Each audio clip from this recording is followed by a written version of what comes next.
Live. Everywhere. On netrootsradio.com.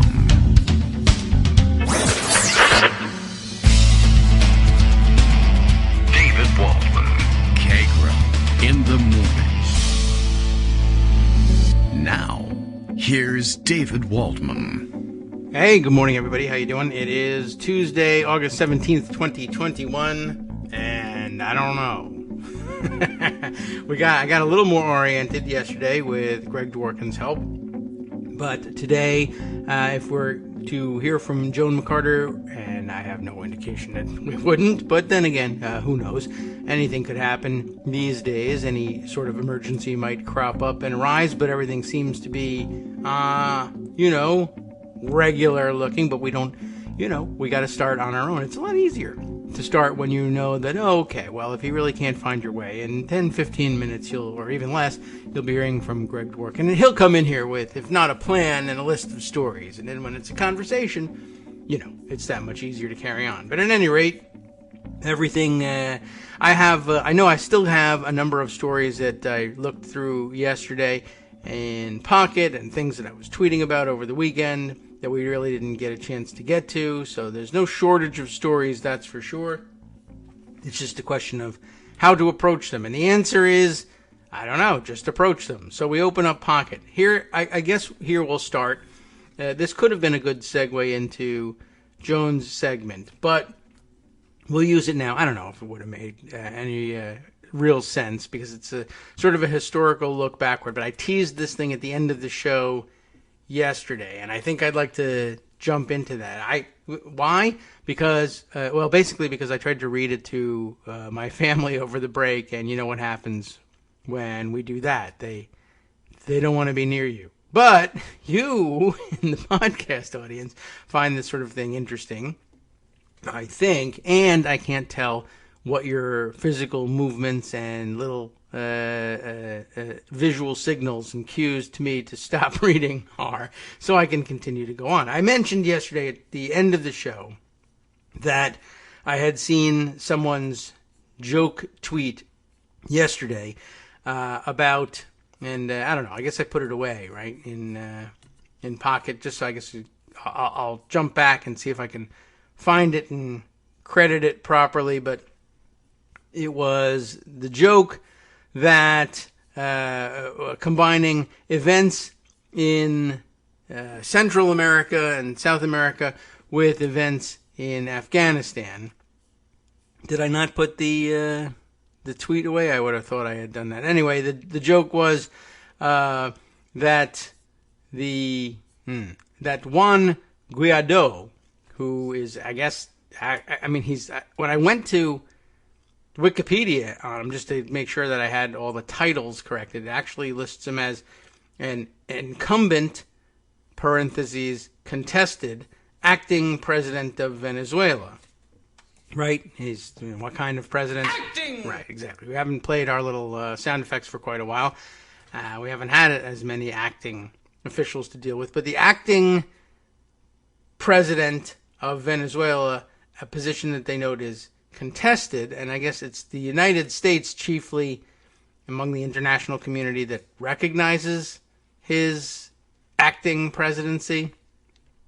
Just, to fill in the background, Juan Guaido, whose name's listed in its entirety here, Juan Gerardo Guaido Marquez. Not sure why we don't go with the Marquez. Be a lot easier, but it's his choice, I suppose. A Venezuelan politician, former member of the Social Democratic Popular Will Party, and federal deputy to the National Assembly representing the state of Vargas. On January 23rd, 2019, pre-pandemic, Guaido, right? Guaido, and the National Assembly declared he was acting president of Venezuela. That's, something that they got together to do. I guess sort of like basically the Venezuelan Senate, it seems like. Starting the Venezuelan presidential crisis by challenging Nicolas Maduro's presidency. Guaido, there we go. I'm going to try that again. Guaido's political career, shall we run through it, began when he emerged as a student leader. How do you like that? In the 2007 Venezuelan protests He then helped found the Popular Will Party with Leopoldo Lopez in 2009 and was elected to be an alternate deputy to the National Assembly 1 year later in 2010. Anyway, I guess the point is that he and his friends in the National Assembly declared him to be the acting president. On what basis? I don't know. I didn't. I don't think we followed that crisis closely enough to figure out on what basis he was making that claim. Just that he was making that claim, and that it was highly contested, and that there were only certain countries in the world that were willing to recognize him. Now, it does say here, just in case you think we're all alone on this, he has received formal recognition of legitimacy from almost 60 governments worldwide, including the United States, Canada, and various Latin American and European countries, as well as from the Episcopal Conference of Venezuela, which I don't know what kind of sway they have there, but they got some. They got themselves listed in Wikipedia anyway, unless they did it. Basically the question is, did the Episcopal Conference of Venezuela write this? Anyway, other nations including Russia, China, South Africa, Iran, Syria, Cuba, and Turkey have continued to recognize Maduro. So, that makes things tough. As of July of this year, Guaido has been unable to unseat Maduro from power, who has remained in control of the military, government bureaucracy, and state enterprises. In addition, the Maduro administration has prohibited Guaido from leaving the country. Although, you might think, tell you what, we're going to allow you to leave the country, and then what you should do is prohibit him from coming back into the country, and then that might change things. Anyway, they have frozen his Venezuelan assets. He can't leave the country and he can't access his assets. Has launched a probe accusing Guaido of foreign interference and has intimated threats of violence. So, I don't know what the proper answer is for who's the president of Venezuela. Although it seems to me like the answer may be Maduro. Even if there were good reasons, and I don't know whether there were good reasons for recognizing Guaido, he's apparently not in control of anything in particular, so I don't really know why you prop that up. And by the way, another interesting linkage to Afghanistan, why prop him up if he doesn't actually control anything? Maybe it's time to just get out of that game too. Well, anyway, the joke of it was, and now I can't find the tweet anymore, maybe it's down in the depths of the regular pocket list, maybe I didn't archive it yesterday, the joke was that he was declaring himself interim president of Afghanistan as well. There it is. Alan McLeod had tweeted that joke. There we are. Declaring himself interim president of Afghanistan. And it might just work.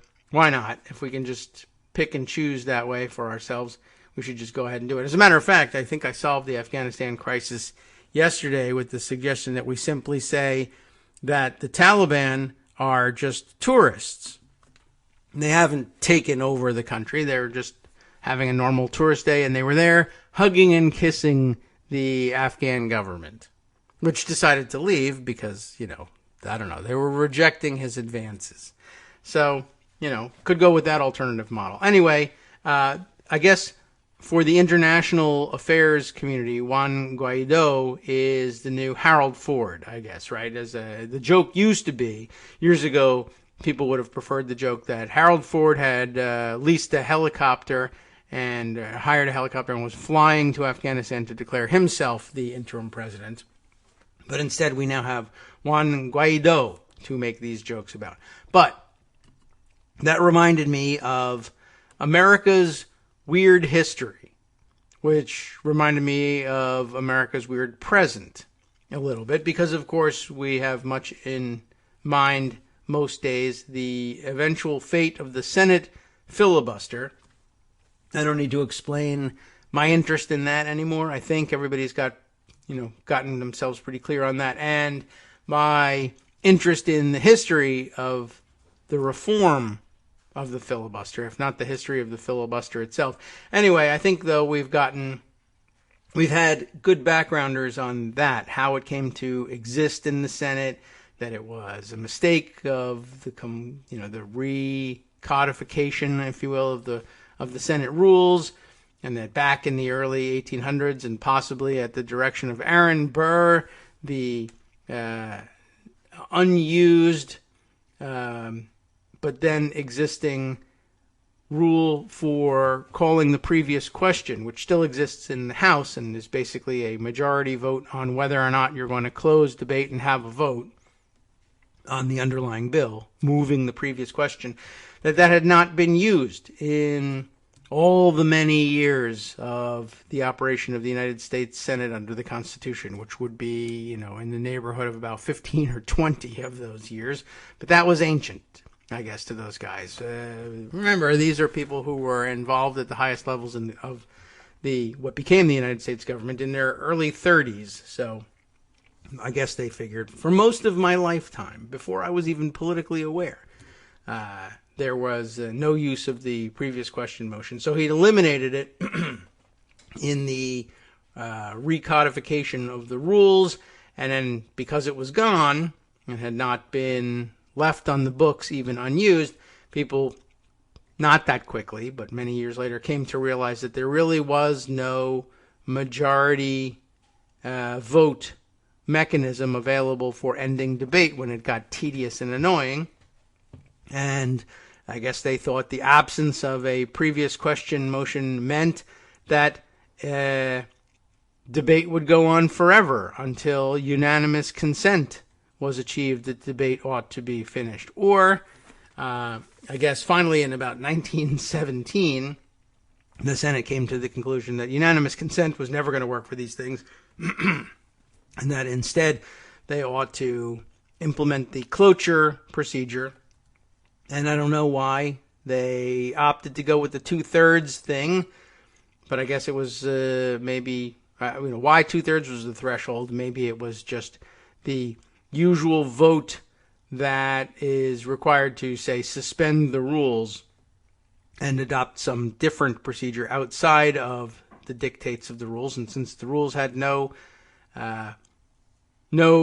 mechanism for ending a vote, you just move that to suspend the rules and vote to end debate instead.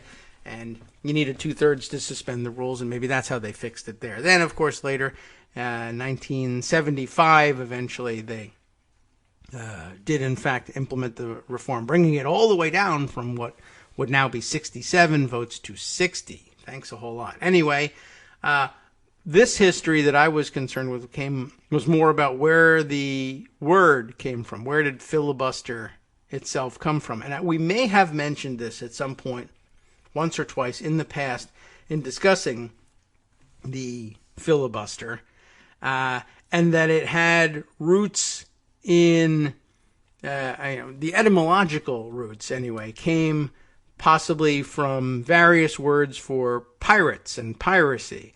And I think one of the theories floating around was that it was some sort of anglicization of the Dutch word for pirate, which was something else, and we don't remember what the hell that word was, but that it roughly translated to, and Dutch is very much like English in many ways. So it was a translation of freebooter for pirate, and free, fry, filly, I don't know how you get there, but the filibuster apparently grew out of that. At any rate, it turns out that there was an earlier English use of the term filibuster. I mean, they may or may not have been using it in the Senate as well, but it clearly came from this much more widespread and more clearly understood practice of filibusters and filibustering as foreign adventure as opposed to something that happened in the Senate. But it is interesting that they adopted that word for it in the Senate, that it had the connotation of piracy and a sort of coup d'etat, if you will, and you will, just in case you were wondering about that. But that it had this connotation that someone had perhaps illegally and certainly ill-advisedly taken over the Senate, and with no proper or pre-existing authority, they just, commandeered the floor and declared themselves in control of it. So what was filibustering and where did it come from? Well, I told you that during my trip to Costa Rica with the family, part of the last full day spent there was walking around and then later driving around, and then eventually doing so in the afternoon downpour with one of my kids who had retaken up, I guess. Is that even a term? The Pokemon Go game, just to have something to do during our various travels, because, climbing ficus trees and jumping off of platforms and ziplining across valleys 300 feet below, that's nothing. You got to also be able to play Pokemon Go. And one of the places that he came up with, if you're familiar at all with the game, it uses local landmarks as places in virtual reality, so it's map-based, where they, park the different Pokemon beings, animals, monsters, what have you. And in some of those places, there are what they call Pokemon gyms, and you go there to have battles with other Pokemon Go players. And I don't know, I'm probably getting it partially wrong, but it is sort of geographically based. And so one of the stops we came up with was a little monument inside a little plaza in the town of, where were we? Quepos, I think, along the shoreline there. And this monument had a little platform on it, and I don't know, I got a little bit curious. Actually, I was trying to see if I could use my Google Translate app to, it's got a function where you can turn on your camera and point it, pardon me, at the, whatever written materials, a sign or something like that, and it will translate it sort of live and in real time. It just sort of virtually turns the words in front of you into English words, or at least that's the theory of how it's supposed to work. It didn't work at all on this thing, but that was probably because this is a bronze plate that is well weathered and a little bit distorted. It's probably very difficult to read. I took a picture of it, and it is in fact difficult to read, but it has dates on it: 1856 to 1956. This is a centennial celebration. Homenaje de Municipalidad de Aguirre, Campaña Nacional contra Filibusteros, and that's what caught my eye, Conmemoración Centenario, and it was 11 de Abril, 1956, which going to make me go through the Spanish, 1956. So what was this thing? It was clearly a centennial celebration, but what was filibustering doing there? And the plaque would tell me nothing, really. You just had to know what it was.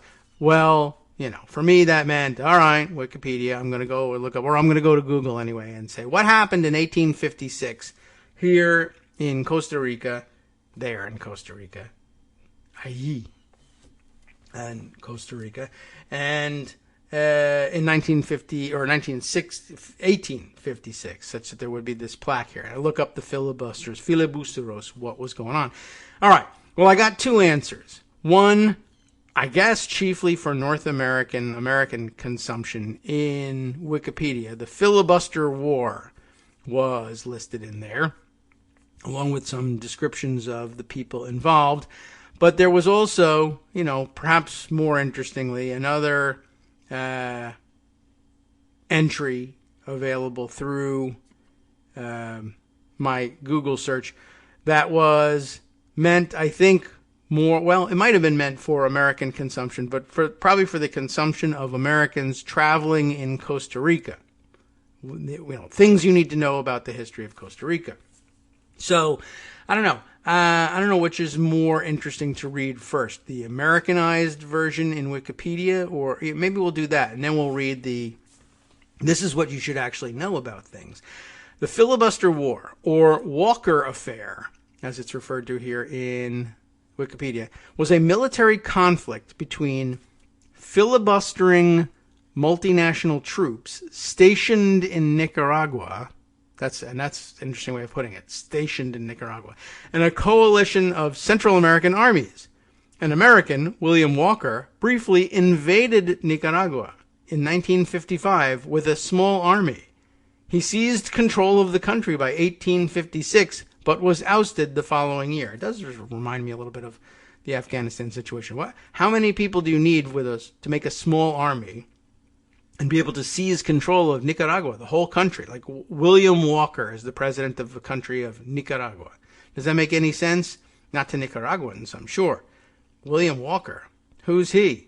Is he some eminence Greece, from America? No. And as it turns out, he did all this in his early 30s or so. He's just invading Nicaragua. But on whose behalf? It's not the American army invading Nicaragua, which, we may or may not have easily have come to that decision to do that, but just some guy. Well, I think that probably sets us up, for, lots of questions. For one thing, there's just the listing here of a military conflict between filibustering multinational troops stationed in Nicaragua. What do they mean by filibustering? The Wikipedia entry on filibuster, parentheses, military, reads as follows. A filibuster, or freebooter, in the context of foreign relations, is someone who engages in an, parentheses, at least nominally, unauthorized, and that's interesting too. Like, it's not that it's nominally authorized, it's nominally unauthorized. That is to say that probably, and this is turned out to be the truth, that the United States government at the time kind of wink at this action and said,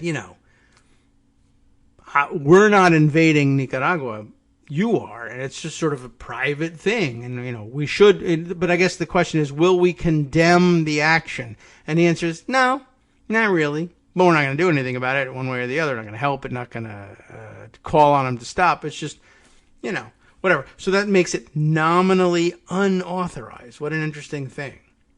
Like, we really would like to do this, to save us the trouble of invading it, for whatever reason you could think of.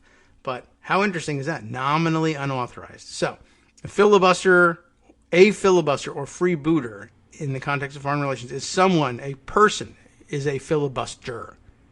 Not a filibusterer, but a filibuster or freebooter who engages in an at least nominally unauthorized military expedition into a foreign country or territory to foment or support a political revolution or secession. The term usually applies to United States citizens. Great. Isn't that wonderful? Who fomented insurrections in Latin America, which at the time would have included Texas, California, but also things that we still recognize as foreign lands, Cuba, Nicaragua, Colombia, particularly in the mid-19th century. Filibuster expeditions have also occasionally been used as cover for government-approved, deniable operations. How very sophisticated for the 1850s.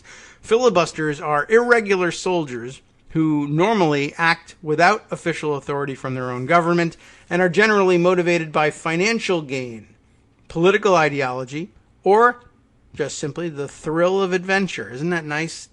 We're just going to start a war in Nicaragua, and, people die in these things. Why? Because adventure is so thrilling.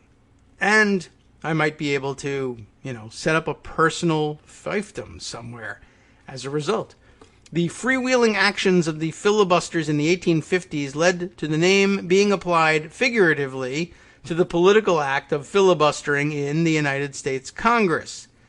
But it's interesting that even in its origins and its naming, when they first realized, we can hijack the workings of the Senate, the initial thought was not, this is what the founders intended, a pure debating society, the world's greatest deliberative body, whatever, cooling saucer for the hotheads in the in the House of Representatives. No, none of that was part of the design. We learned that much. But in addition, we also learned that the first people to encounter this thing as a real annoyance and a real problem in terms of actually the run-up to the Civil War But the first people to encounter it said, this is just like going to another country with a bunch of armed lunatics and declaring yourself president of Nicaragua, except that it might work. It has no real place in here. This is an interruption of the normal functioning of the Senate. This ought not to be happening. It's just we don't have any particular rules against it. Or, I don't know, maybe there were rules against invading Nicaragua in the 1850s, but it was kind of like, well, the rule is if you can repel the invasion, then it's against the rules to invade. And if you can't, then the rule is, after a while, it's against the rules to oppose the invasion. So, might made right. So, again, it's interesting that they chose that as the terminology for what was going on in the Senate. Unlike mercenaries, the article continues, filibusters work for themselves. It says whilst, so you know what kind of people are writing these articles. Whilst a mercenary leader operates on behalf of others. So there's a whole history here about filibusters in general, then some information about William Walker.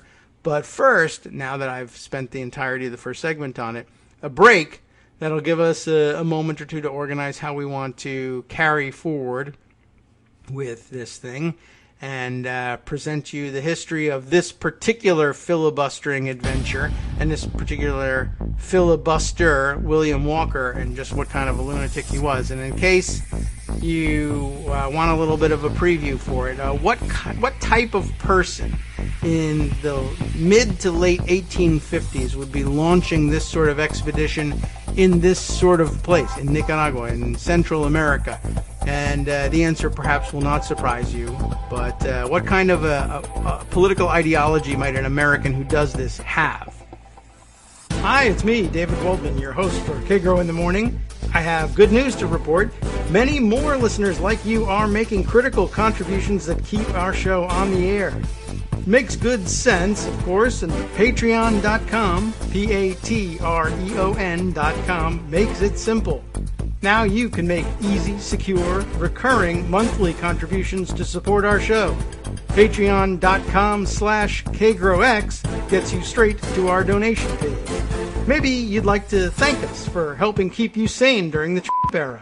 Maybe you're looking forward to in-depth explanations of what's going on in the Biden administration. Whatever it is that keeps you listening, we need your help to keep bringing it to you. And hey, if you happen to prefer using PayPal or even the Square Cash app, we're up and running with those options too.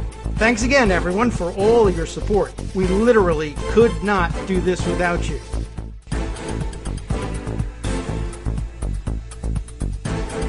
All right, welcome back now to the Kagro in the Morning Show here on Netroots Radio. Guess what? This is real interesting for me. So this is very therapeutic because I'm telling you, I was reading this, not this particular entry, but something quite like it, at dinner that night, and to the family, and they're like turning away in their chairs, and my son's like, "Mom, when do you think he's going to realize we don't want to hear this?" So here I am reading it out loud, and my wife's still here, and going on about her business. It's not like I'm disturbing her by reading about this, but it probably causes a little internal eye roll there, where you just, he's having fun reading this thing. And now I've got this message from Iceman Bob. Iceman Bob, I don't know if we've heard from you during the show before or not, but I guess we triggered something for you here. Look at this. He writes, Kagro, listening here in the Philippines. Hi, how's it going? Nighttime? Philippines. Listening here in the Philippines to your discussion of the origin of the term filibuster. You should also be aware, I should be, but I'm not. You should also be aware of the novel by Jose Rizal, who is a national hero and greatest Filipino author, he notes in the parentheses, entitled El Filibusterismo, known by the English title, The Reign of Greed, which I guess will tell you a little something also about, one, how filibustering was viewed around the world. I mean, you don't really have to be all that imaginative. How would it be viewed if you're just going on about your normal daily business? You might not have any great love for whatever regime is governing your country currently, but in all likelihood, you're just going on about your normal daily business. And a small band of lunatic Americans with guns, of course, because they're lunatic Americans, land somewhere, pull up in a boat. I don't know how you do it. You don't go through customs, clearly, and say, we've got some guns. We're your government now, or at least this area here. This area is no longer going to be part of whatever country you think you live in. It's going to be instead an American colony. And we're going to make up the rules for how this colony will be governed. And I've been hinting here, and you probably already know, many of you are history buffs, what sort of person in 1856 would say, well, I'm going to get a bunch of Americans, and we're going to go to this other area of a country, some other country, and take it over and just say, this is ours now, and this is how we're going to run it. You might have some idea of what sort of American that was. And other hints are they went to where? Nicaragua, other places in Central America, the Philippines, right? So think about what's going on there, what happens there normally, what would be of interest to an American in those places, what's it like generally. Noting also that, like, for instance, there would probably be very little resistance in Greenland. Iceland. There would be more resistance in Canada. We've tried invading Canada. That didn't work out. That was a British holding, and you knew what you'd be facing if you invaded British territory. Not that we didn't try it anyway. But yeah, probably very little resistance invading Greenland. But what can't you do in Greenland that you can do in the Philippines and Central America? I think it becomes pretty clear soon. In fact, not very far into the history, we figured this out. So again, the history of the military filibuster entry here in Wikipedia. The English term filibuster derives from the Spanish filibustero, itself deriving originally from the Dutch vrijbuiter. I'm guessing it. How do you even pronounce that? But that is Vrij, I think. I'm getting close here on the screen. Vrij, like free. Booter, Buiter, or privateer, pirate, or robber, which is, by the way, also the root of the English word freebooter. The Spanish form entered the English language in the 1850s, as applied to military adventurers from the United States, which is like the greatest country in the world, right? We're taught about American exceptionalism. This is also, by the way, the era of the manifest destiny. We have enormous swaths of land all over the place. There's no need to be doing this unless you want a very specific set of circumstances that can only, for some reason, be found in, let's say, these specific, what would it be? Latitudes, right? So, Philippines, yes. Central America, yes. Greenland, no. Okay. So, they're privateers, maybe. Military adventurers from the United States, then operating in Central America and the Spanish West Indies. The Spanish term was first applied to persons raiding Spanish colonies and ships in the West Indies, the most famous of whom was Sir Francis Drake. So now we're going a little further back in time. With his 1573 raid on Nombre de Dios. With the end of the era of Caribbean piracy in the early 18th century, filibuster fell out of general currency. The term was revived. Yay! In the mid-19th century to describe the actions of adventurers who tried to take control of various Caribbean, Mexican, and Central American territories by force of arms. In Sonora, Mexico, there were the French Marquis Charles de Pindre, and, so I guess not just Americans, and Count Gaston de, oh my God, they're French, de Roset Bourbon. Who cares? They're jerks. But also, there were jerky Americans, like Joseph C. Moorhead, whose name I can pronounce immediately because he's American, I'm used to it, and Henry Alexander Crabbe. The three most prominent filibusters of that era were Narciso Lopez, I guess that makes some sense, and John Quitman in Cuba, and William Walker. Except William Walker at the beginning is operating in Baja California, Sonora, Mexico, and lastly, Nicaragua. And it's very lastly because they kill him. Anyway, which why not, right? The term returned to American parlance to refer to Lopez's 1851 Cuban expedition.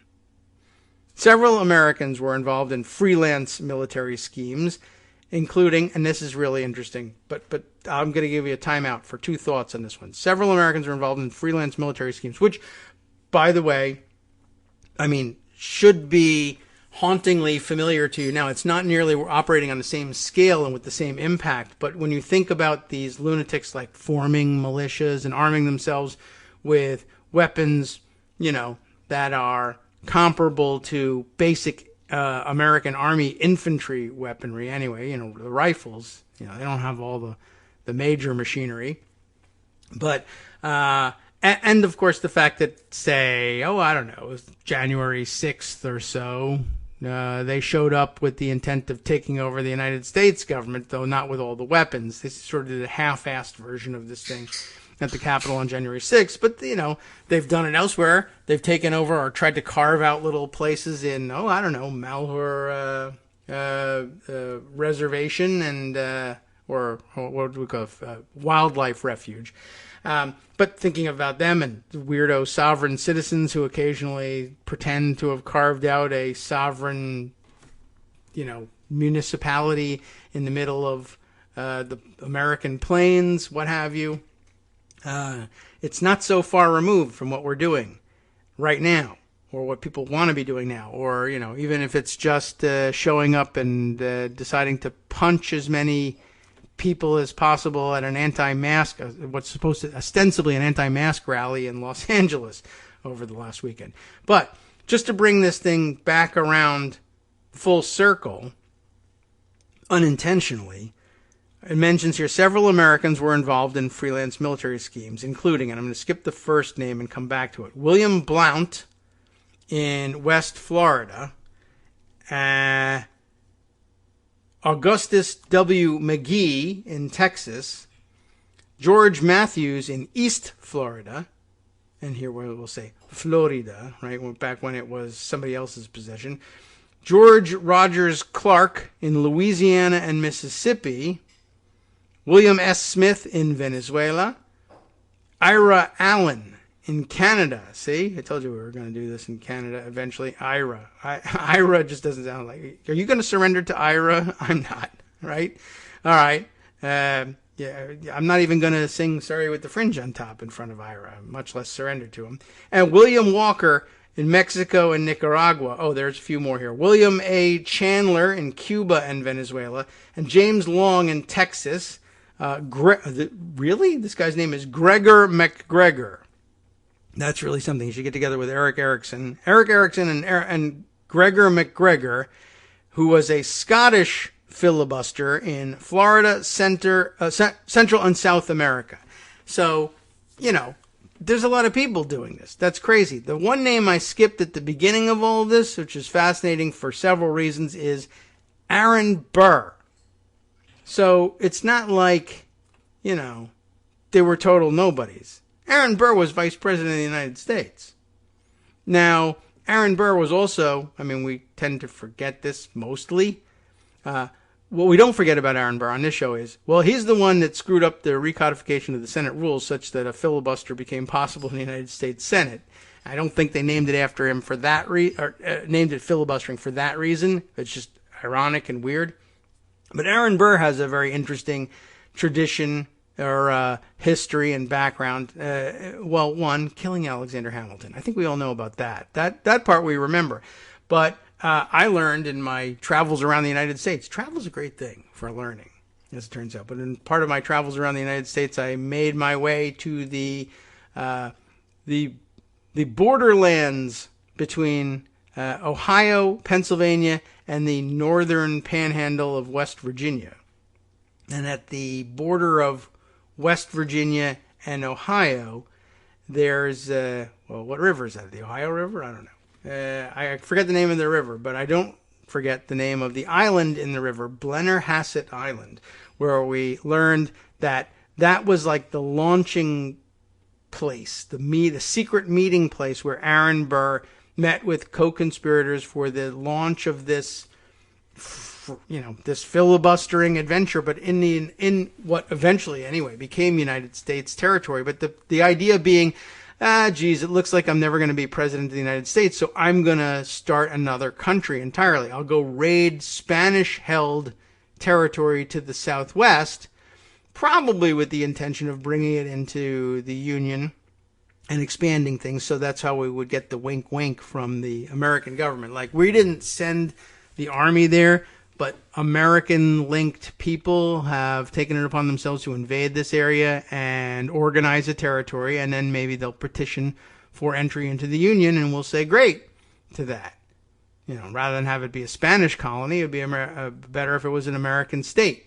But he had these whole plans for this vast swath of the American West and Southwest, but not, altruistically, like I'm going to organize it as states for America so much as I'm going to be president of something, goddammit, and there's no libertarians around here yet for me to go and take over their party instead, so I'm going to just, take this territory and make it sort of American and make myself the president. So, wow, Aaron Burr all over the place with that. Put on trial for treason for it eventually and acquitted, so it's a difficult thing to convict major league American political leaders of treason. But it's not like we haven't been there before. Like, when we fantasize about putting Donald Trump on trial for treason, just say, well, that never happens. Well, we've done it to a vice president. So there's only one place to go from there and still move up. And, American exceptionalism says we're going to continue to move up and onward. So eventually we'll try a president for treason. What will probably end up happening is that American filibusters will take out their AR-15s and try Joe Biden for it instead, and that'll be the end of the country. But we're not there quite yet. Anyway, like I said, this was the age of manifest destiny, etc., and so you had these guys basically, and you had the winking of the federal government, like, well, we're supposed to take over this land eventually. There are a couple of ways we can do it. The most expensive and annoying and probably deadly way of doing it would be to, organize an American army and invade that area and go to war with Spain, or whoever else happened to control the territory we were looking at the time, whether it be France or Spain or anybody else. If we go to the north, it's Britain, and just have an outright war for it. Or these guys, who are idiots with lots of time on their hands and plenty of guns, will just do it for us and then ask to become part of the United States. And we'll say, well, the majority of the people there speak English and have relatives here in the United States or are American in origin. It makes sense for us to annex this area. Not like those crazy idiot Russians annexing Crimea where everybody speaks Russian or anything like that. That never happens anymore. You see, this is a very ancient practice. Totally extinct. Anyway, although the American public often enjoyed reading about the thrilling adventures of filibusters, Americans involved in filibustering expeditions were usually in violation of the Neutrality Act of 1794. In other words, our founders' intentions, etc., but whatever, screw that, because conservatives love guns and adventure, and to hell with what the founders intended on that front. Anyway, they were in violation of the Neutrality Act of 1794 that made it illegal for a citizen to wage war against another country at peace with the United States.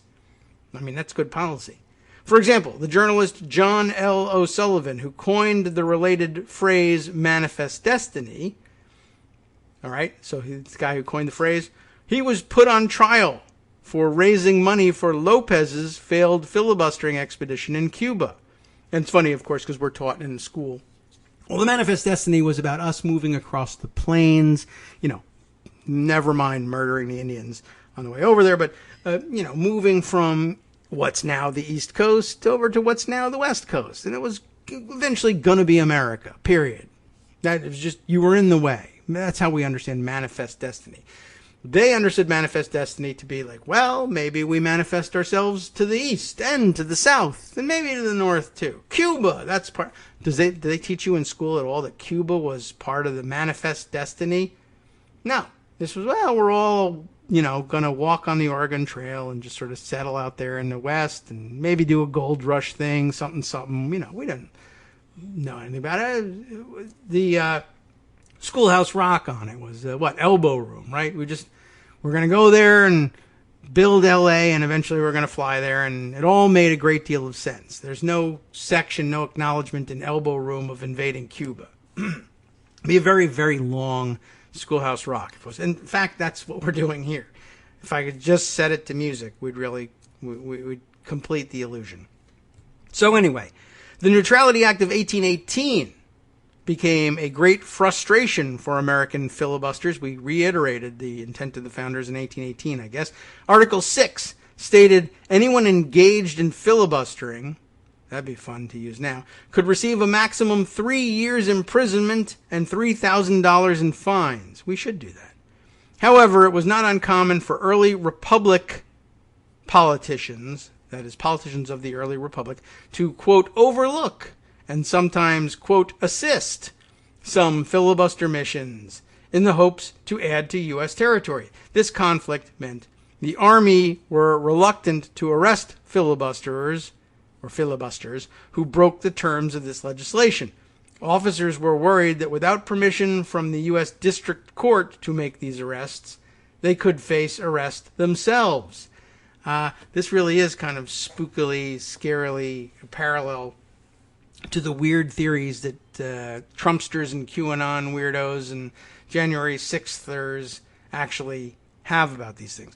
Next section here, filibusters and the press. There was widespread support in the press for filibusters' missions. Balance. Got to be fair and balanced. Tell both sides. Some say Nicaragua and the people living in Nicaragua are Nicaraguans. Others say they're Walkerites, and they should be speaking English and practicing under American law.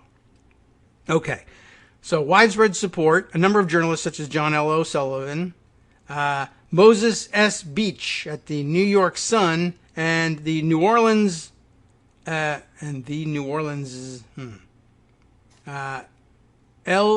Sigger of the Delta. So I guess L.J. Sigger of the New Orleans Delta, maybe, the publication, it's italicized, were sympathetic towards filibusters. All supported Narciso Lopez's missions in Cuba. John S. Thrasher contributed articles for the annexation of Cuba in New Orleans Picayune. Some journalists also enlisted to fight. How about that? I'm not taking sides, I'm just reporting here, unless I enlist to fight. For filibustering missions, as Richardson Hardy and John McCann did, who both worked for the Cincinnati Nonpareil. That's gone now, but Nonpareil. Pareil? How do you pronounce that? The poet Theodore O'Hara, a poet, was a member of William Walker's expedition to Nicaragua. He worked on the Frankfurt Yeoman and the Democratic Rally newspapers. After this, he served in, and now this gives away the objective of all this, he served in the Confederate Army in the American Civil War. Remember, this is 1856. People who are hungry for war and hungry for territory, but in a particular latitude, let's say. They're interested in more territory. So now you get the idea. Filibustering in antebellum America and the connection to slavery. That's the answer. That's where we're going eventually. So this is the kind of person you're dealing with. The mid-19th century, from 1848 to 1860, saw Southern planters raise private armies for expeditions to Mexico, the Caribbean, and Latin America. Why? To acquire new slave states for the United States. Right? They were being outvoted in Congress and elsewhere, and realizing that free staters were outnumbering them in their quote-unquote way of life, raping people and stealing their labor, was in jeopardy. So being outvoted and losing in democratic terms in the United States, it only took 100 years to get around to how should we vote on the question of whether or not these are people and have rights. They're finally starting to get there, and they say, well, what we should do is we should just expand the map. More states, right? Make D.C. a state? That's outrageous. You're just doing that so that you can gain control of the Senate for your partisan socialist agenda. I'm going to invade Nicaragua, Cuba, the whole of Central America, maybe the Philippines, and we're going to turn them into American states. And that's totally fair, plus also slavery, because America. I don't know. I mean, that's part of their history in all of this. D.C., make it a state, give it senators. What are you talking about? Anyway, so that's who was conducting all of this stuff. They were going to acquire new slave states for the United States. Despite not being members of government, these Southern elites gained support of many American conservatives, what do you know, which resulted in them dominating U.S. foreign policy and national politics. Against much opposition from the more liberal northern states, filibustering centralized slavery into American foreign policy. Historians have noted that filibustering was not a common practice and was carried out by the most radical pro-slavery expansionists. So I guess the historians who know what they're talking about disagree with my earlier declaration that this was a widespread and common practice. I meant widespread and common by the fact that there were... How many people would you think were actually involved in such schemes? And, if they can name a dozen people who just launched these things for the hell of it. To me, that's widespread. Like, twice is too much. 3 times is widespread. But okay, I get their point.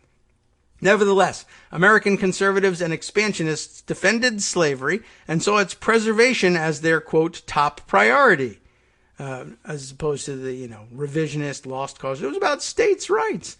Really? What about the states' rights of Nicaragua, Cuba, rest of Central America? No? Okay. Anyway, so the preservation of slavery was their top priority, leading to support for filibusters in their campaigns abroad. Support for filibusters in the U.S. was also driven by a desire to offset British influence in South America.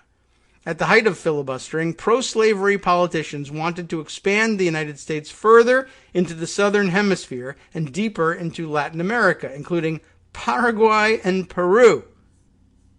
However, those attempts were quickly withdrawn when military and diplomatic retaliation was pursued. In other words, they defended themselves adequately against these incursions. But wow, Peru, Paraguay, really? Manifest destiny? I didn't learn it in school. Maybe you did. And of course, the pro-slavery thing. And by the way, should this not have been, I don't know whether it was regarded at the time as an obvious signal that, yeah, of course, they'll eventually secede and actually try to raise an army and fight the United States. Because one of the filibustering adventures eventually became, as we said, well, they went to Mexico, Caribbean, Latin America. How about Washington, D.C.? You thought I was joking when I related it to January 6th in Washington, D.C., but they raised an army and actually tried to, and ended up invading Pennsylvania anyway in an effort to win their freedom and something. We're going to carve this into the side of the mountain in Georgia, et cetera, et cetera. This is, we have to remember our history by erecting these statues. None of this history is in this, by the way. There's no statues about this, as far as I can tell.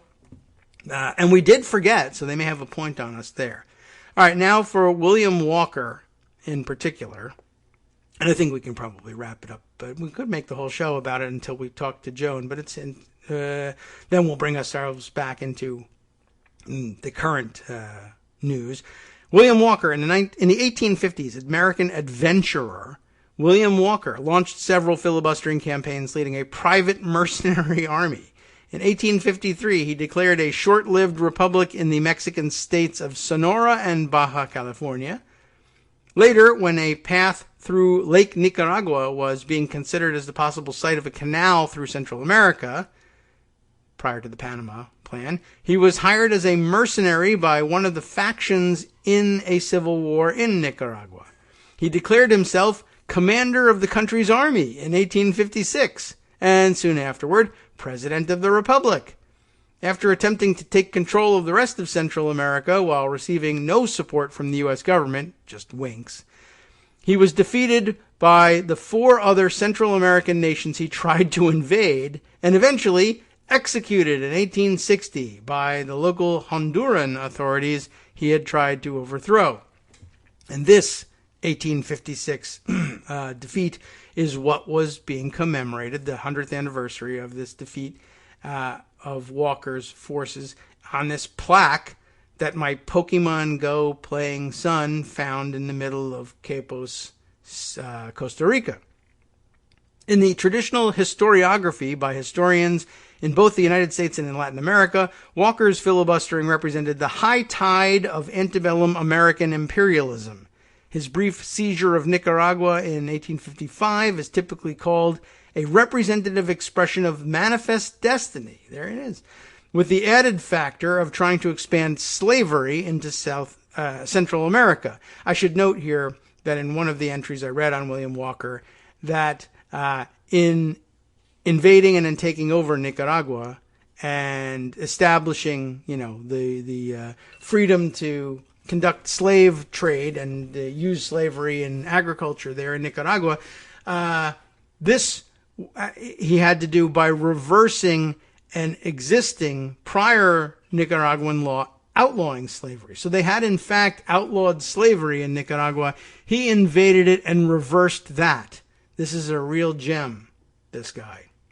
Well, anyway, we're up against our second break. We'll take it.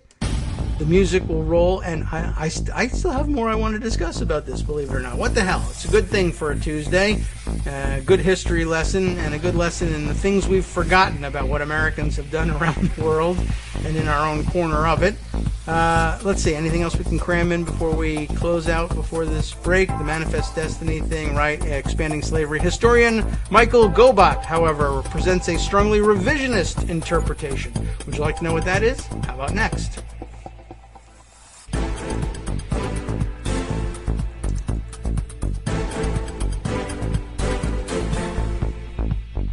Okay, welcome back. I'm following along with some other items at the same time here, so missed my cue to get back, but now fascinating side story. Here's a question just to deviate from what's going on our program from 150 years ago. I just happened to see a current discussion of vaccines and mask mandates, et cetera, and Jeff Charlotte responding to the tweet of Sam Levin here. Let's see, just to catch up with everything that's going on. Sam Levin, the LA correspondent for The Guardian, tweeting about the, one aspect of the pandemic situation, saying here, new news that police and prison guards across California are vaccinated at rates significantly lower than their local communities. At one prison, just 16% of officers are vaccinated.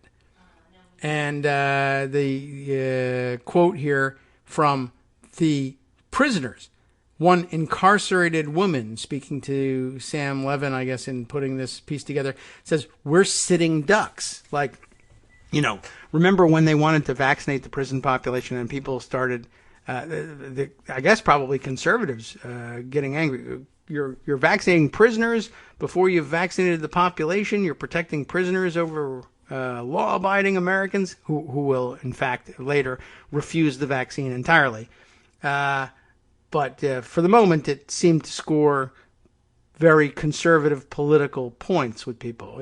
At that point, everyone was still excited about the prospect of getting at least the elderly vaccinated, and anti-vax, there's always been anti-vaxxers, of course, but they hadn't coalesced around opposition to the coronavirus vaccine just yet. But anyway, thinking about that, we're sitting ducks, like the inmates not vaccinated are, have every aspect of their lives and very up close and personally controlled by officers who refuse to get vaccinated and are out in the community picking up exposure to COVID and carrying it into these sitting ducks. So here's a question for you. In the spirit of reading about these filibusters and things that you I don't know, these weird historical anomalies where there was weird support, oddly, among the American press for these illegal invasions, private invasions of other countries. How about, here's a weird support question for you. Could you, would you, should you support a pro-vax prison riot? Like an uprising. Normally, I'm against prison riots and prisoners overtaking the guards and taking control of a prison facility. Usually a bad thing. But if it's in support of getting the prison population vaccinated, or at least vaccinating the guards at the prison, what would I make of this? I don't know where my allegiances lie in all of this. I guess, well, you know, this must be a little, maybe gives me a taste for how it's possible to end up supporting or even just looking the other way on these filibustering expeditions. So anyway, when we left off just before the break, historian Michael Gobat, who was presenting a strongly revisionist interpretation of the, I guess, the majority of historians saying that it represented, filibustering represented the high tide of antebellum American imperialism. What does he say? He argues that Walker was invited in by Nicaraguan liberals who were trying to force economic modernization and political liberalism, like slavery, and thus it was not an attempted projection of American power. That sounds controversial. William Walker and his legacy here. Walker's filibusters are the subject of a poem by Ernesto Cardenal.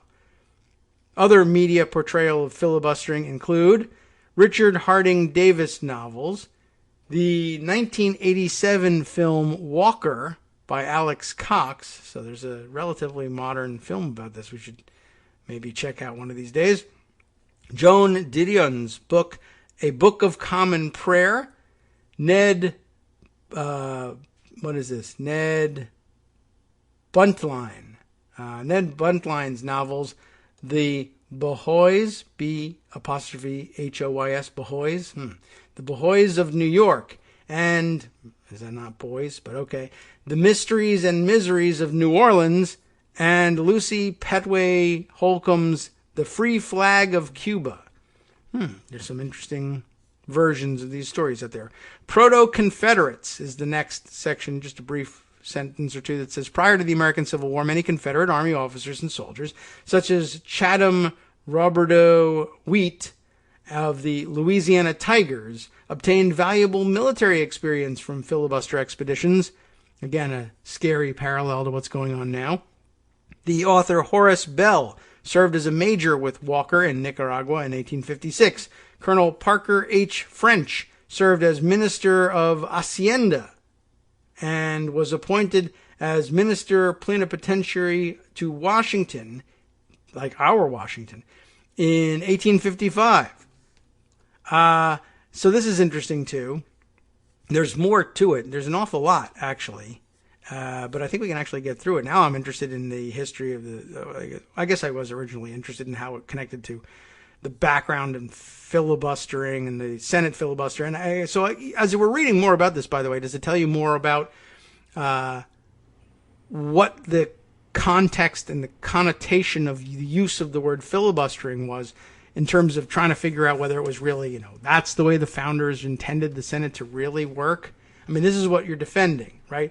And we've been making a lot lately. A lot of people have been making quite a bit of the filibuster having been used in the United States to fight against the various civil rights bills. And it's definitely true. And the biggest and most famous uses of the American Senate filibuster was to prevent the adoption of civil rights laws. But now people are, trying to pressure, for instance, Kyrsten Sinema and Joe Manchin into joining with other Democrats in reforming or eliminating the filibuster and saying, well, it's got this racist history, et cetera, et cetera. And it does. But even the original filibustering practice clearly had a pretty racist history as well. And the fact that they chose to name, they could have picked anything, any name for this obstructionism in the U.S. Senate, and they chose this. Just Just saying. So, this next section here is interestingly titled Masculinity and Racial Supremacy, which, again, has a spooky parallel to what's going on now. But I don't know. Part of me thinks, well, that's just amazing, and maybe this is just, a longer historical arc than we think, and it's part of the same movement. Or maybe it's the fact that it's Wikipedia, so it was clearly written in the modern context, and maybe even while what's been going on in current affairs here in the United States was going on. So that may have colored it as well. Masculinity and racial supremacy. In antebellum America, filibuster missions were led by, guess who? White wealthy men to project their power and, quote, manhood. Masculinity and honor, spelled the British way, were commonly displayed through violence and the discrimination of those beneath them, yes. Whether through race or gender, this does seem quite modern, upholding the patriarchy. Well, you know how Wikipedia can be. This is probably hotly disputed somewhere. To be successful, their public projection needed to be viewed as noble during an era of social and economic uncertainty. Filibustering appealed to, quote, young urban men looking for a thrill. Urban, really. As it encouraged the hypermasculinity being projected through society. Sort of a Proud Boys foreign legion, if you will. Whilst slavery remained exceedingly popular in the Deep South, progressive Northerners critiqued filibusters like William Walker for exploiting their power in the name of expansionism. Filibustering also contributed towards the political power of slave owners, as by utilizing America's aggressive expansionist foreign policy to expand slavery into new territories. In addition to the presentation of masculinity through the sexual self-assertion, that's in quotes, over women during their campaigns, which, again, should be unsurprising as a component of this, given how much emphasis there was on the sexual rights that masters retained over their slaves, and that they had a whole ass war here in the United States to preserve their ability to keep concubines in their own backyards. Anyway, in addition to the presentation of masculinity through the sexual self-assertion over women during their campaigns, filibusters viewed this behavior as a moral necessity to spread the superior white race. The vast amount of people killed during these campaigns with the extensive use of artillery also suggests a need to prove their masculinity. However, filibusters like Walker insisted it was their infatuation with the agriculture in these desired territories that encouraged these campaigns. They viewed this land as too valuable for natives to inhabit it, as they should belong to the superior race. Filibustering to expand U.S. territory and spread slavery was justified for the continuation of the white race as the superior race, insisting they needed African slavery in the South to make this possible. Plus, also, they wanted to rape everybody. Now, just out of sheer interest in the title of the next section, Irish Americans and filibustering. Was this a particular proclivity? Irish Americans saw filibustering as an opportunity to aid Irish nationalists in their struggle for an independent Ireland. Now, this is something we generally support, right? In 1856, a group of Irish Americans in Cincinnati were charged under the Neutrality Act of 1818 with plotting a filibuster expedition to Ireland to help their brethren out. That's called joining the revolution in Ireland. Is that a filibustering expedition? I mean, I don't think they were thinking about imposing slavery in Ireland, were they? Unless it's of the English. In this instance, the charges failed. William Seward, and Robert Tyler helped with the financing in order to form an Irish brigade, which also amassed armaments and men, but this expedition did not take place at that time. An expedition did take place to Ireland in 1867 in order to support the Irish Republican Brotherhood rising that had started in February of that year but ultimately failed. Canada was chosen as the next target, which had been looked at earlier in the War of 1812. The Fenian Brotherhood was behind this and made 2 incursions into Canada during 1866, both of which failed. So that rings some other alarm bells for everybody, right? The Fenian Brotherhood, the fact that they happened to have chosen that name, I just find amazing because, of course, largely, I would guess the descendants of these Scots-Irish based in the South, although these people were based in Cincinnati, but that's not all that northern of a city, quite honestly. But the Fenian Brotherhood, does that remind anyone of the Muslim Brotherhood by any chance? I don't know. Just wondering. Women's involvement with filibustering comes next. Women often participated in filibustering, taking active roles, so you're guilty too, such as planning, propaganda, participation, and popularization. The popularly known 4 Ps of filibustering, taken care of by the women, I guess. Women also composed songs, arranged balls and concerts on behalf of the filibusters, so fundraising, right? Most of the interest came from women in the Gulf and Mid-Atlantic states, as they were closer to the events. Correspondingly, those in the northern states tended not to take much interest in what was going on further south.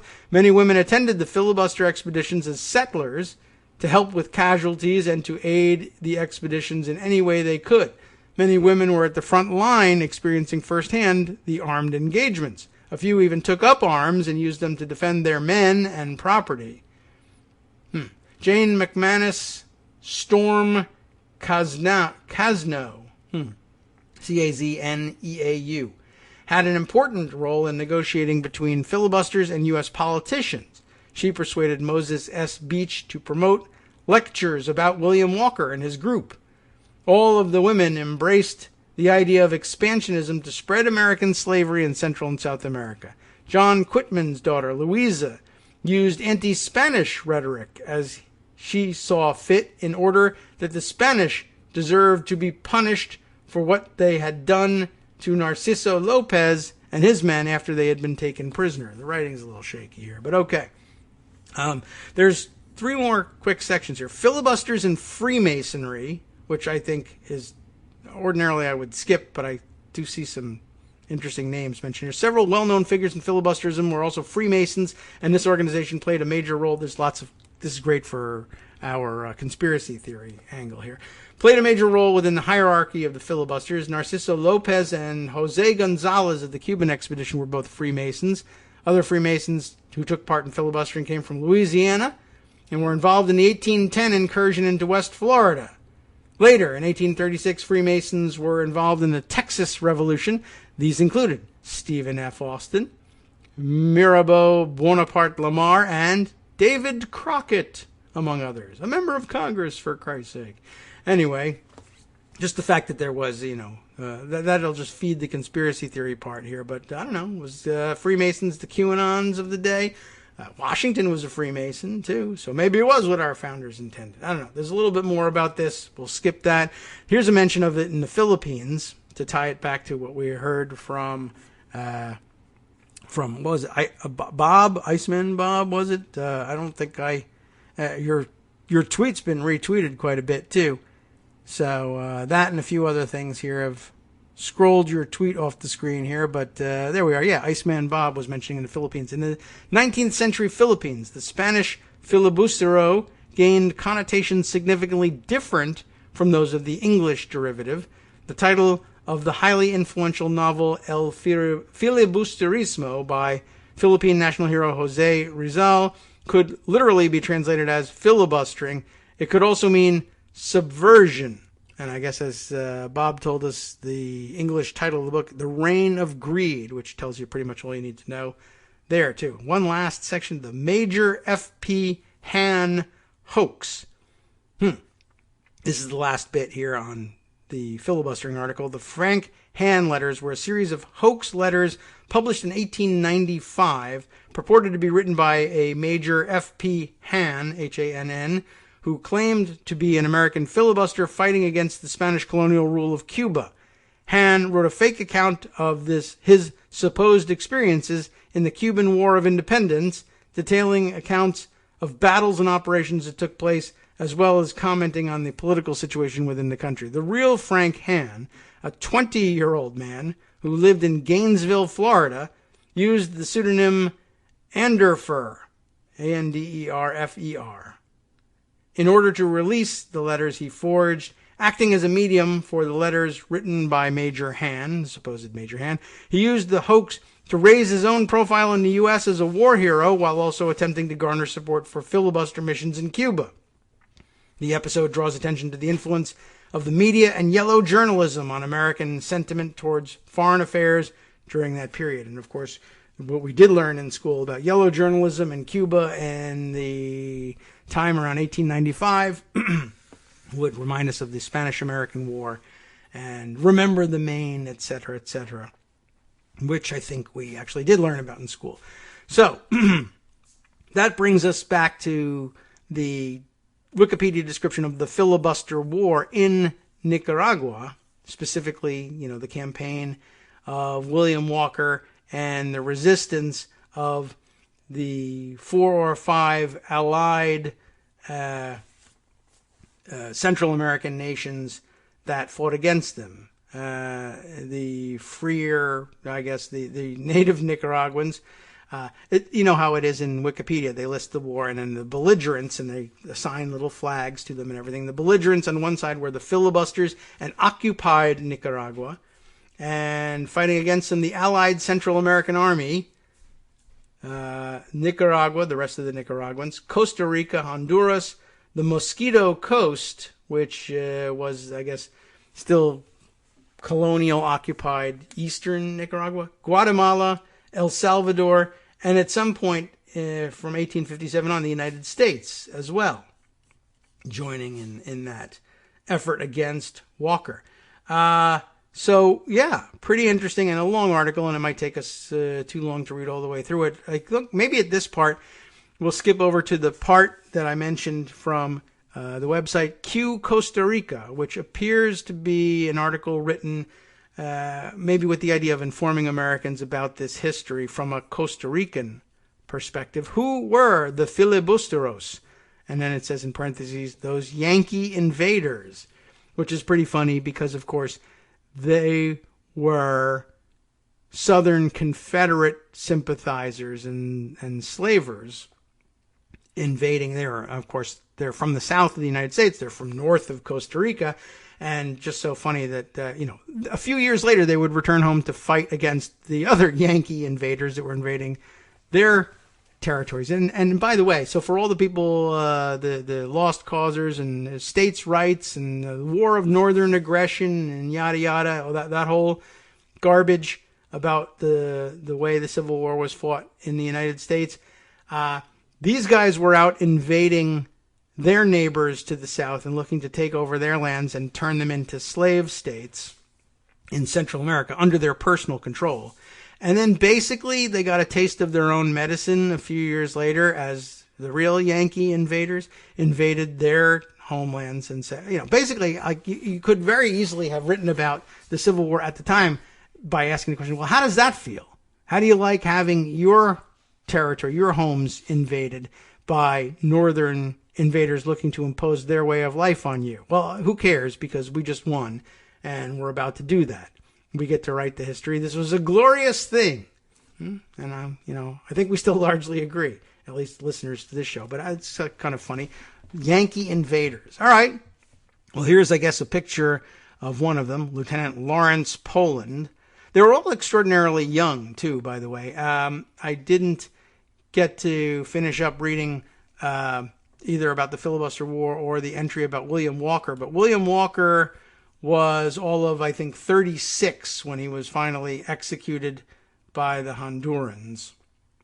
So, in addition to fighting a war in Sonora and Baja California, and then later in Nicaragua, and then installing himself as president, he does all this before he's 40. Of course, he's also dead before he's 40 as well. So, burning the candle at both ends, I guess, does you no good. So, again, Costa Rican perspective on this. Q Costa Rica by this article by Mitzi Stark.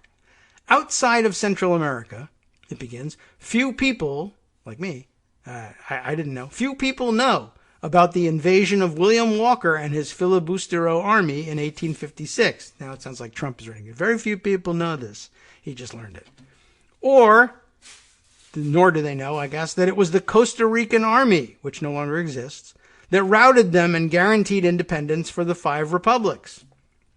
Yes, Costa Rica, one of the, I guess, a very few nations without a military. Abolished there since, 1949, I think, was what I read.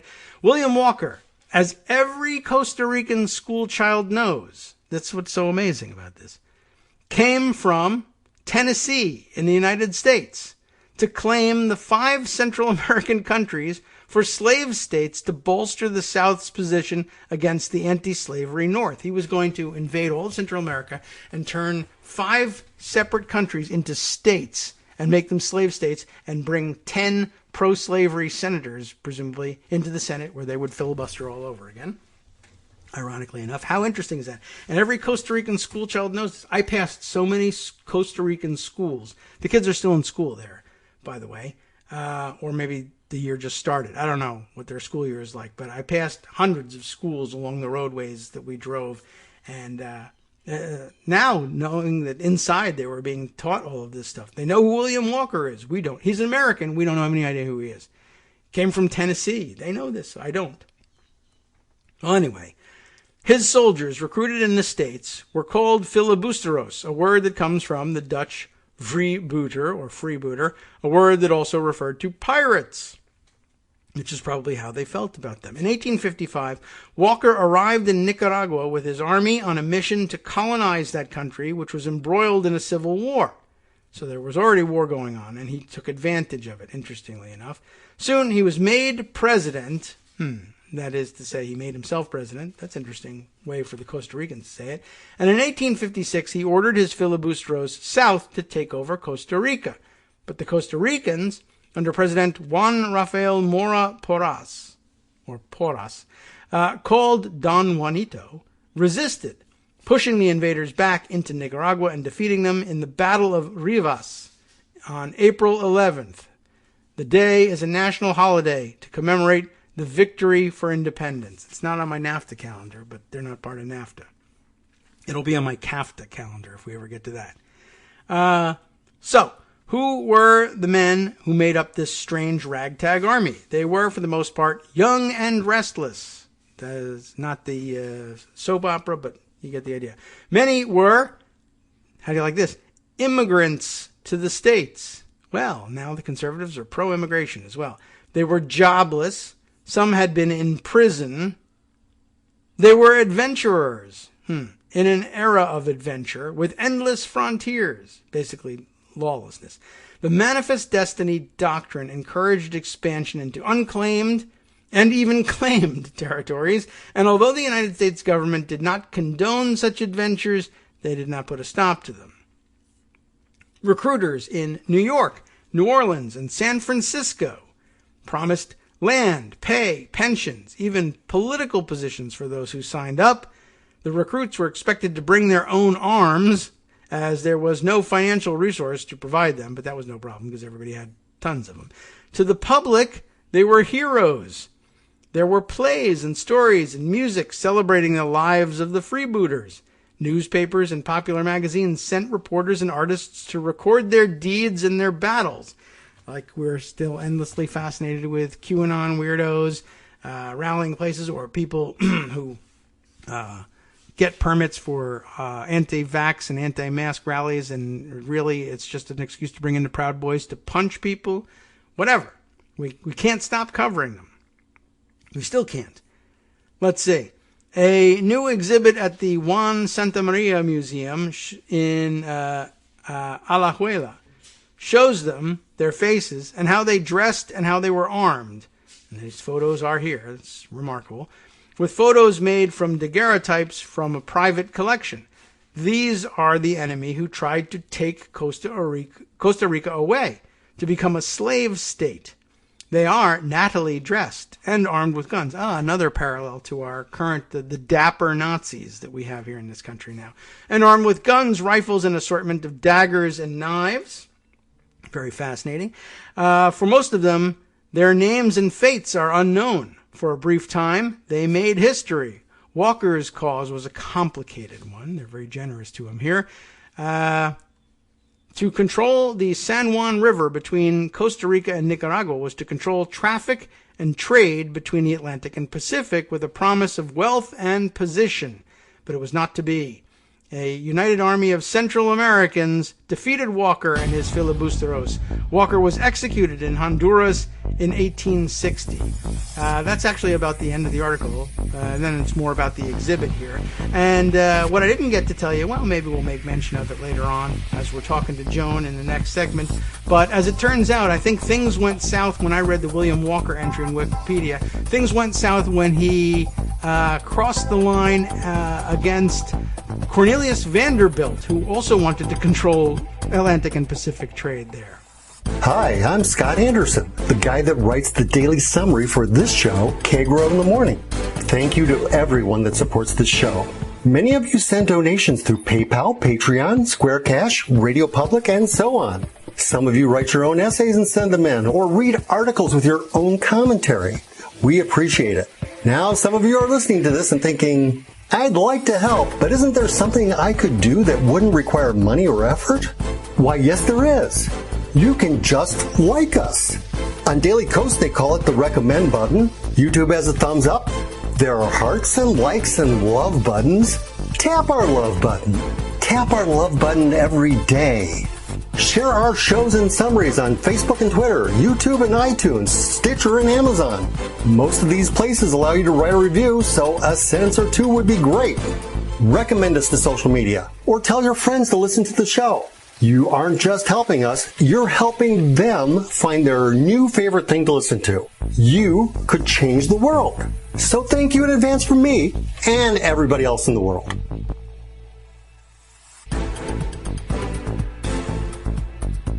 All right, welcome back now to the Kagro in the Morning Show here on Netroots Radio. Joan McCarter joins us, probably for more discussion, for more current events than these 150-year-old events. But I do want to, I'll tie it up again by saying I'll give you a link to it. You can go and read the entry on William Walker. But yes, he eventually, I guess, meets his downfall when he runs afoul of Cornelius Vanderbilt, whose investment in the region in an effort to control the Atlantic-Pacific trade and the eventual route of any canal between the two oceans.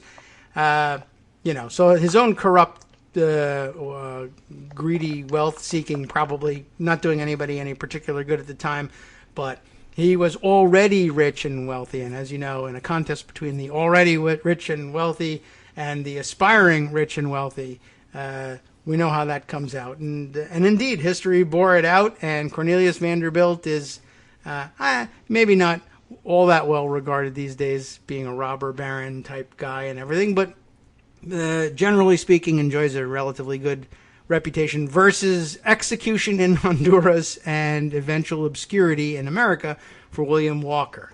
So anyway, that's not to say you shouldn't take on the powers that be all the time, but maybe not in an effort to establish 5 new pro-slavery states in Central America. That really would have been interesting. 5 non-contiguous Central American slave colonies. With Senate representation. That really would have been something. But by the way, D.C., you should retrocede into Maryland, and this is all some part of a horrible plot, and something, Puerto Rico as well, yada, yada. We conservatives would never do such a thing. So good history lesson, good background for what's going on today. And so it's been a while, Joan. A few things happened in between First of all, we invaded 5 Central American countries. That happened before vacation. But during vacation, let's say infrastructure deal, sort of, kind of, goes forward. That we got to catch up on, because I understand now in the House there are they actual blue dogs anymore? I don't know. But some moderate Dems, quote-unquote moderate Dems, I guess, looking to possibly derail the whole linkage between the bipartisan infrastructure deal and the reconciliation route. What's going on? What the hell? That's what they're trying to do, proving why progressives wanted to have this 2-track commitment from Pelosi and Schumer to start with, because they can't trust these so-called blue dog moderates to actually want to help people. So yes, that becomes a problem, and I guess I'm reading a little bit about Pelosi trying to find a procedural path that would satisfy everybody, but I don't know. It doesn't sound like the moderates are actually interested in working anything out with people. They just want what they want, and that's it. It's Why do they looking want it? more like she's going to be forcing their hand next week. That sounds good. I don't know if you saw this. We're don't having a either. brief recess No? in the House next week when they come back on Monday and stay through Tuesday and however long it takes to do now procedural votes on both bills, apparently. Okay. She's going to force the hands of these moderates to say yay or nay on the budget resolution. Okay. And also give them a chance to vote on a procedural, on advancing the bipartisan bill as well. She was going to hold off on anything with that until they were fully back and the budget reconciliation process was going, but apparently has decided in order to get them on the budget resolution vote, she'll do both. Okay. That's what I have heard most recently, Okay. but also that she's sort of frustrated Yes, I can imagine. with those moderates, and I said something about it being amateur hour. I need to open up Politico Playbook again to see what exactly it was that she said. It was not. How interesting. Apparently, well, it's Politico, and you know. Well, Let's see. It's nice They to see the label say applied on the other she side. loses patience with centrists on infrastructure deal. In a phone call with her leadership team that somebody told Politico, she said, All right. this is no time for amateur hour. Apparently talking to or about those problem solver blue dog, whatever they call themselves. I don't think they're calling themselves New Democrats anymore. I think there is still a blue dog caucus. Okay. Yeah, I'm not sure what this particular group is calling themselves, but it's interesting to see that label, whether it was really said or not, on the so-called moderates this time, as opposed to usually, going into this, there'll be resistance and insistence on the part of progressives that something be included or some change be made before they agree to get on board, and the moderates run to Politico and say, this is no time for amateur hour. Like, the progressives are always pie in the sky people. So this is interesting that it gets the labels handed to them. She applied it to them. She said, there is no way we can pass those bills unless we do so in the order that we originally planned. Mm-hmm. And I'm get about order now. All right. Here's the thing: there are 96 in the Congressional Progressive Caucus. Mm-hmm. Yes. There are 20-ish, maybe 24 in this problem solvers blue dog caucus universe. Okay. And 96 is a lot more than 24. That's true, and it's really always but the been other true. part is that you've got Bernie Sanders as budget chair in the Senate, who has some say in this as well and has some weight behind this. And you've got a problem in the Senate. Yes, they did already pass the bipartisan infrastructure bill BIF thingy. Yes. I still hate that acronym. That's not a good one. But we're not done yet. Yeah. So, all right. It is pretty interesting seeing this happen. And the Progressive Caucus has always been larger than the Blue Dog or New Democrat caucuses or even the coalition between the two. They just never really have been all that cohesive, and they really haven't been able to stick together and make demands and out-leverage the Blue Dog types who are very good at sticking together and adopting the same position. And that's changed of late.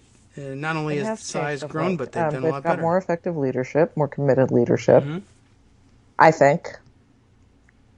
I'll agree.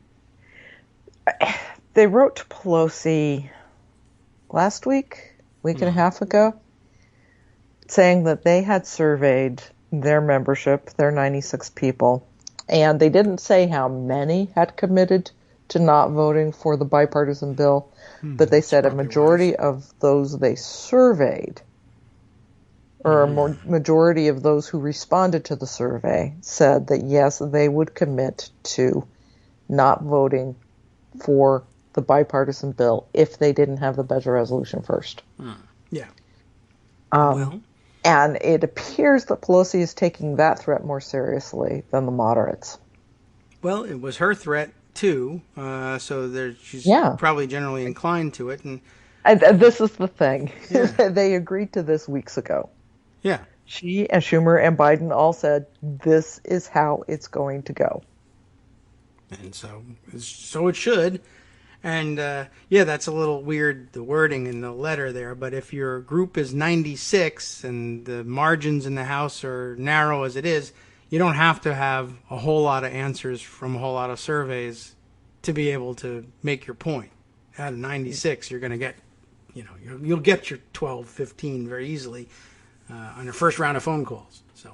Well, and the other part of it is, are you really going to have 9 or 11 or whatever it is, the number I've seen it fluctuate among the moderates, who will vote down their president's biggest agenda item? I mean, that's true.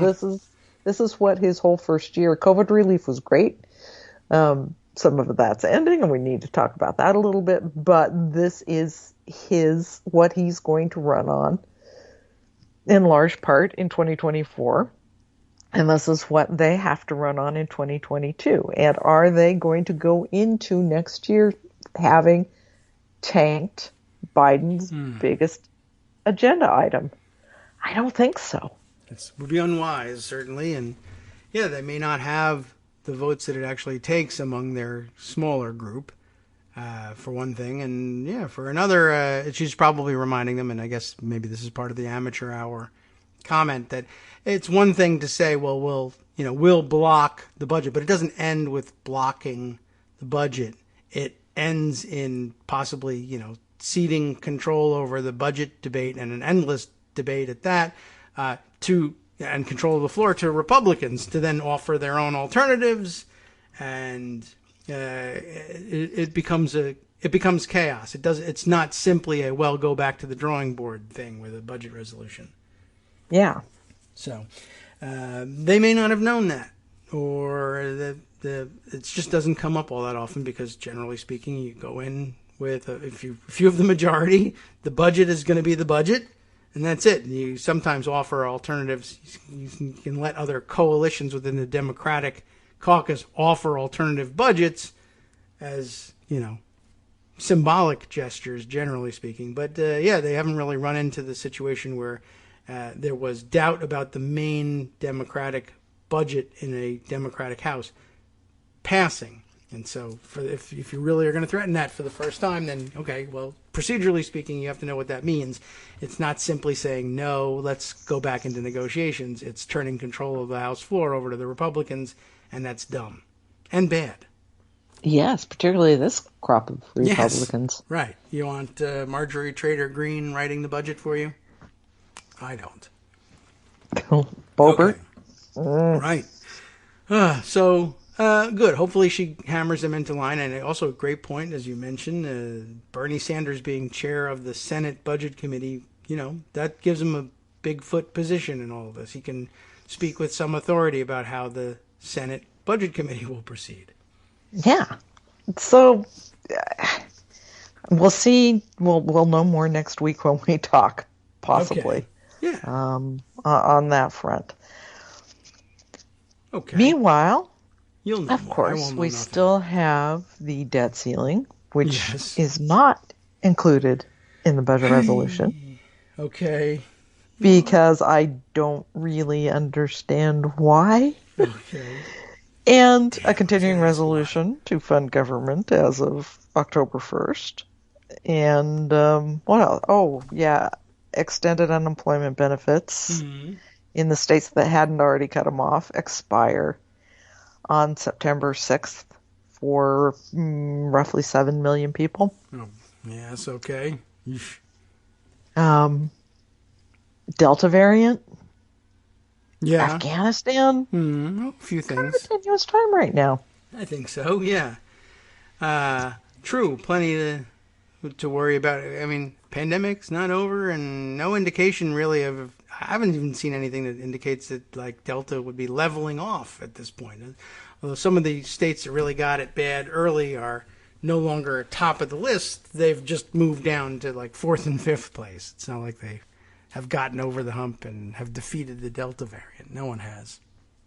No one has. And that, how much pressure that's going to put on various members of the Democratic Party to sort of come around to the idea that they got to help out Biden here, I don't know. Yeah. All right. Well, we'll see this play out, and I guess pretty quickly. It's interesting. So I'm not clear on the recess situation that you mentioned. Are they on recess now, but coming back next week, or are they? Yes. Okay. They're on recess now. Okay. Just the House. Right. The Senate did they finish working and then recess, or are they still here? Okay. Yes. I missed the whole thing. I recessed. Yes. They 2 weeks stayed ago. in over a whole weekend. Yeah, they did do their work. And actually, this was kind of funny. It made Kirsten Sinema very unhappy. Yes, that is sad. That it was Republicans that caused her to start her vacation late. Yeah. Bill Haggerty, with apparent prompting from Trump, kept objecting to allowing them to do any amendments just by voice or to cut off amendments. Yeah. So he kept them in for a whole weekend. All right. Exciting. Made Kirsten Sinema very unhappy. Yes. Well, work is tough. Everyone hates it. Sorry, Kirsten. But they got it done. Okay. And, what did she miss? I don't know. She said she had vacation plans. But I missed out on. I didn't read what they were because I was on vacation. Doing, more sommelier courses or. Yeah, can't be missed. All right. Well, senators have lives too. She's not doing a whole lot of work. So. Not a lot, no. I wouldn't mind making her stick around. So that's good. I'm sure she's having a fine time now. The work is done, and fine. If you got it done, go have a vacation. It's not like you're just a person with a podcast taking off for no reason, like me. But anyway, and by the way, one of the more interesting things I found, I was on Mountain Time for 2 weeks. How do you like were? that? Yes, Central America, or at least that part of Costa Rica is 2 hours behind. So I just was pretending I was on Mountain Time the whole time. Okay. So it's nice being in the Mountain Time zone, but being able to go to the Pacific Ocean beach. There's not a lot of places you can do that, I don't think. Not a lot of places you Not can. in the U.S. anyway. So there you go. I was living the Mountain Time Zone experience. It's all right. I don't know. Nothing special about it. Just thought I'd throw that in there. More important things, I'm sure, are happening. So let's see. We'll find out next week about what happens with this procedural vote. And I only saw in passing in the headlines that what Pelosi was planning to do something procedurally to get everything passed all at once. And I'm guessing that, is it maybe a rule? Did you read what it was? Is it a rule? Yeah, it's just going to be the rule. Deeming the, one or the other of the two things passed Where upon. she would deem the debt ceiling suspended. Yeah, right. Deem that while you're at it. Sure. There's no reason not to. I don't really understand.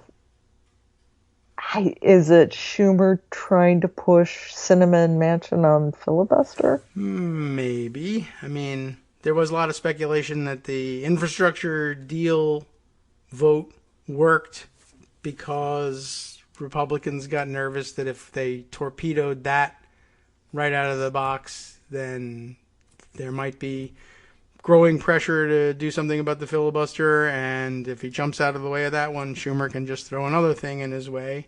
With this, I don't know.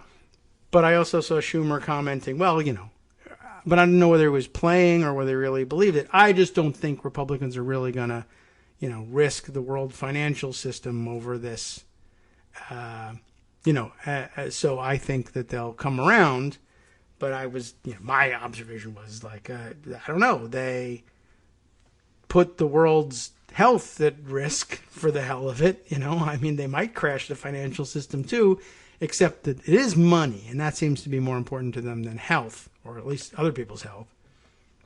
So maybe he's right, but or it may just be, like you say, another ploy to say, all right, well, this is a big stakes issue, and they're not cooperating for the better, for the benefit of all Americans and indeed the world financial system. So Manchin, Sinema, what do you think? Can we get around to making a change or not? And I don't know whether that would work with them. They may say, why didn't you put it in reconciliation, you dummy? But I got no idea. A lot of people are saying, yeah. There is brinksmanship, and I guess I don't know work. With both McConnell and with Sinema and Manchin. Yeah, well, it's an idea, and I think your thought on it is a pretty good one. That it might just be trying to show Manchin and Sinema how intransigent they can be, or if it works out and he forces their hand and they join in raising the debt ceiling, that's a victory too. Yeah. So it might be a win-win, except if they are really crazy and then you didn't use budget reconciliation and that opportunity is gone. And then you say, well, I may have crashed the world financial system, but at least I taught Joe Manchin that they're untrustworthy. It's okay. That's not a very big win versus, At the same time, I know that McConnell is doing everything in his power to peel Manchin and Sinema away on the budget reconciliation bill.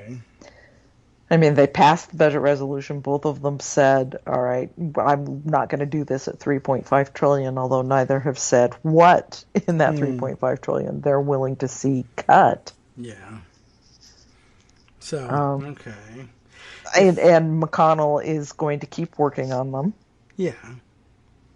I would assume that he would do that. And so they may, in the hopes of preventing the actual reconciliation bills from passing. The budget, I guess, they'll be still on board with. But, well, yeah, that adds an additional wrinkle to it. And just passing a budget resolution doesn't guarantee anything. It opens the door to the use of reconciliation. But if Manchin and or Sinema won't be there to make 50 votes for it, then even reconciliation, it's not magic. It still has to get 50 votes. Okay. Yep. A little scary. Very scary. Very scary, particularly when we're not absolutely sure when that's going to hit. Yeah. Right now we're in the extraordinary measures phase of what the Treasury can do to extend it.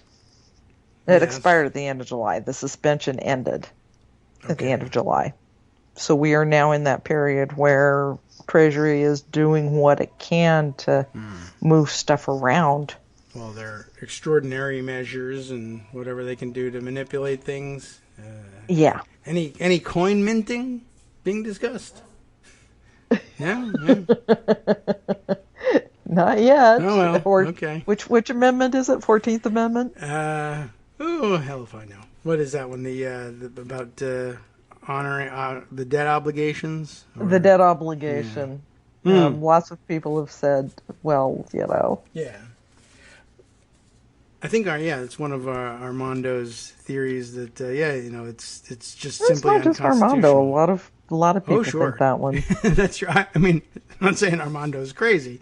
I'm saying, he speaks about it more frequently. That comes up in his discussion of this, that it's simply, unconstitutional to not meet the debt obligations. So yeah. Yep. Okay. Right, there is that, but then you have to have a Supreme Court willing to enforce that, and who knows where they are on all this. It's too bad there's no originalists who just read the straight text of the Constitution. They would really be helpful. in a situation like that. But we don't have any of them. Or, I'm sorry. We have a majority that claims to be that, but might not show up. Depending. Depending. I don't know. We'll see. There are conservatives, and they're kind of radical conservatives, but they're the sort that don't do anything to like jeopardize their retirement funds or stuff like that. So I imagine they might be willing to go along with it, but I don't know if it'll get to that level because senators are the same sort of people. Even Republican senators, generally speaking, want to protect money, if nothing else. It's really hard to imagine that Mitch McConnell is going to cause us to breach the debt ceiling. Yeah, right. It's just really hard to believe. And that's what Schumer's counting on, I guess. But yeah, it is hard to believe. I think his wife's family would assassinate him if he did that. Quite honestly. I'm not advocating it. I'm just saying, watch out, Mitch. They might rearrange your patio furniture in the dark and kill you. That's all it would take. Yeah. He's an elderly gentleman. Oh, my goodness. Kagro. I didn't say it. I read it in an article on the internet somewhere and it's been deleted. But it's an enormous the other fun thing problem. that's happening. Yeah. Unemployment benefits. Yeah, all right. In 26 states, the expanded COVID unemployment benefits have already ended. They've cut them off. On the now we think mythical theory that they were causing labor shortages. So far, unemployment data has not borne that out. There hasn't been a whole lot of difference in unemployment numbers in those states that cut them off early versus the states that didn't. But at any rate, they all end for everybody as of September 7th. That's as far as we thought the pandemic would go? Well, originally, thank you, Joe Manchin, again, they wanted them extended in the American Rescue Plan into October. All right, slightly longer. Remember that day where it was a Friday, they were going to get it all done, and Joe Manchin all of a sudden just said, oh, no. Yeah, this was one of those issues. Huh. So remember that day in March? That does ring a bell now. I mean, they had it all figured out. They had it all ready to go. They were on, and it was a budget reconciliation. They had all 50 and Kamala Harris, and it was going to be done. And Joe Manchin said, "Oh, wait, we're giving them then $600 a week." Expanded benefits originally in the CARES program, and then they cut it to $400 in the agreement between Biden and Democratic leadership and every Democrat except Joe Manchin, and it was going to go into October. And Manchin said no, at the last possible moment. So it was cut to $300 and ended in the beginning of September instead of in October. So, I mean, it's only a couple of weeks, so I don't even know what he thought he was winning there. But, I mean, there's a couple of weeks, of course, if you're in need of them, is very important. It's very important. And now he's saying, nope, absolutely not going to extend them again. Oh. The White House is also saying, well, that's weird. The White House is leaving the door open to extending them again. That is good, and probably people in West Virginia might need them. People in West Virginia might need them, but again, this is not something that can happen in time to stop them from being cut off. Oh, all right. Well. So once again, if they decide that they're going to restart them, it's making the states that really don't have the infrastructure to do this, do it again. Right. Cough up the money, kick their systems back into gear. This is really a disruptive process for the states. Yeah. And Joe Manchin, I guess we have to thank for it, and I suppose people should be ready to do that and greet him in West Virginia and show him your bills that you're not able to pay. If you're in West Virginia, give him a call. Yeah, sure.